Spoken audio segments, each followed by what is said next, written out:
तो जैसे आपके पास बहुत सारे टेस्ट होते हैं, स्कैन होते हैं, आप चेक कर लेते हैं कि सबकी फिजिकल फिटनेस का क्या हाल चाल है।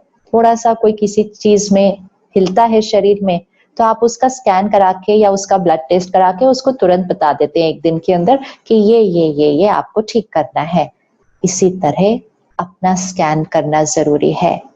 अपना स्कैन रोज सुबह करना है कि मेरे संस्कार कैसे हैं, कैसे हैं मेरे संस्कार, और कौन सा संस्कार है इसमें से जो मुझे बदलना है। एंड डे बाय डे ये चेकिंग और गुह्य होती जाएगी, क्योंकि ये फिजिकल चेकिंग नहीं है ना, तो कोई और तो करेगा नहीं। और एक्चुअली तो कोई और अगर हमारी चेकिंग करता है तो इमोशनल फिटनेस अगर लो हो तो वो भी बुरा लग जाता है। अगर कोई हमें कहे नहीं ऐसे नहीं, आपको ऐसा करना चाहिए, या आपकी आदत अच्छी नहीं है, तो मेजोरिटी को ये बात अच्छी तो नहीं लगती। तो चेकिंग तो हमें खुद ही करनी पड़ेगी। तो रोज सुबह अपने संस्कारों को चेक जरूर करना चाहिए। और इसलिए हीलर मतलब अपनी हीलिंग के लिए अपने संस्कारों की हीलिंग करनी है। हम हैं क्या यहाँ पर? हम संस्कार हैं। इस शक्ति को, ये शक्ति जो शरीर को चलाती है, इस शक्ति को स्पिरिचुअल लैंग्वेज में आत्मा कहते हैं। बाकी लैंग्वेज तो कोई भी हो, उसको कोई आत्मा कहे, कोई सोल कहे, स्पिरिट कहे, कोई लाइट कहे, कोई एनर्जी कहे, कोई पावर कहे, शक्ति कहे, कॉन्शियसनेस कहे, ये तो सिर्फ शब्द है। इम्पोर्टेंट है रियलिटी क्या है। रियलिटी ये है कि ये मेरा शरीर है और यहाँ जो शक्ति है वो इस शरीर को चलाने वाली शक्ति है। इसीलिए जब किसी को हॉस्पिटल में सर्जरी के लिए लेके जाते हैं तो डॉक्टर जब अंदर लेके जा रहे हैं तो कहते हैं मिस्टर सो एंड सो को सिस्टर अंदर लेकर जाओ। तो वो डायरेक्शन देते हैं, sister mister so and so को अंदर लेके जाओ। सपोज वो सर्जरी नहीं ठीक हुई और वो नहीं रहे, उसके बाद डॉक्टर कहते हैं सिस्टर बॉडी को बाहर लेके जाओ। अंदर तो मिस्टर सो एंड सो गए थे, लेकिन बाहर बॉडी को बोलते हैं। बाहर नहीं बोलते कि मिस्टर सो एंड सो को बाहर लेकर जाओ। अगर वो नहीं रहे तो वो क्यों? क्योंकि वो नहीं रहे। कौन नहीं रहे?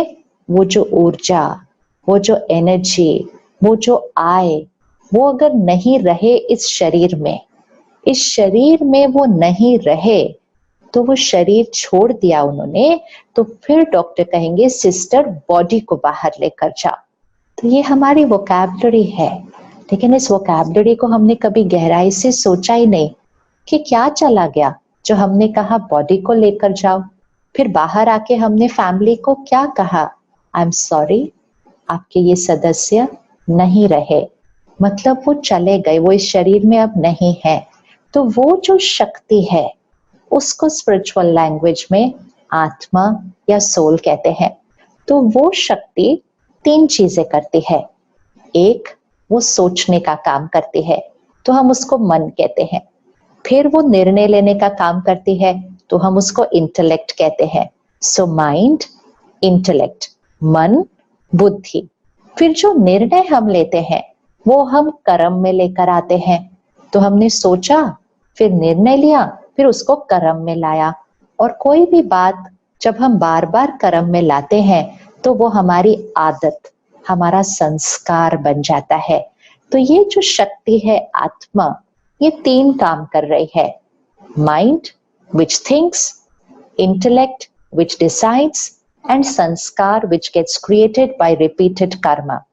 तो ये कोई अलग अलग शक्तियां नहीं है, शक्ति तो एक ही है, बट रोल अलग अलग प्ले कर रहे हैं, मन, बुद्धि और संस्कार। और इसीलिए इमोशनल फिटनेस मतलब मन हमेशा सही सोचे। परिस्थिति सही नहीं होगी हमेशा, लेकिन मन सही सोचे। लोगों का व्यवहार हमारे साथ सही नहीं होगा हमेशा, लेकिन मेरा मन सही सोचे, इमोशनल फिटनेस। दूसरा, निर्णय एक्यूरेट ले, औरों से ना पूछे, औरों पे डिपेंडेंट ना हो अपने डिसीजंस लेने के लिए। निर्णय एक्यूरेट ले, कम समय में ले, और अपने निर्णय की जिम्मेवारी उठाएं और किसी और को ब्लेम ना करें। सो निर्णय एक्यूरेट। सो मन फिट मतलब राइट थिंकिंग, इंटेलेक्ट फिट मतलब डिसीजन एक्यूरेट, एंड तीसरा संस्कार, संस्कार श्रेष्ठ, संस्कार श्रेष्ठ होने चाहिए।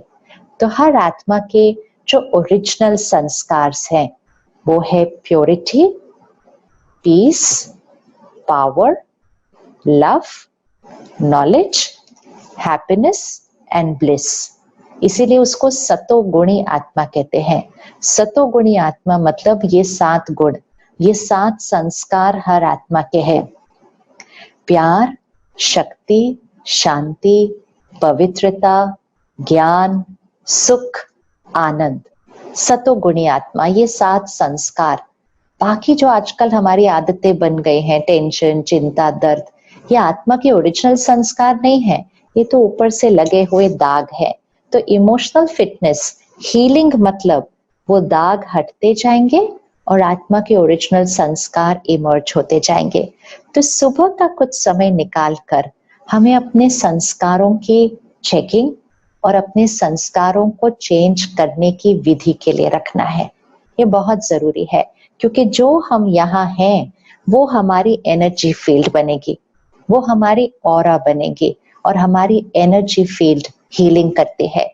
एज अ डॉक्टर हमारे कम्युनिकेशन स्किल्स कितने इंपॉर्टेंट होते हैं, लेकिन कम्युनिकेशन में भी सिर्फ जो हम बोलते हैं, जो हम व्यवहार करते हैं, जो हमारी बॉडी लैंग्वेज है, सिर्फ वो नहीं। कम्युनिकेशन मतलब हमारी वाइब्रेशन। जब आप अपने पेशेंट से मिलते हैं, आपके बोल सेकंड होता है, आपका व्यवहार थर्ड होता है, आपकी फर्स्ट लेयर ऑफ कम्युनिकेशन होती है आपका वो ऑरा, वो एनर्जी फील्ड। और वो ऑरा किस आधार से बनता है? संस्कार, सोच, मेमोरीज, भाव, भावनाएं, सब कुछ जो यहाँ है वो आपका ऑरा बनाती है।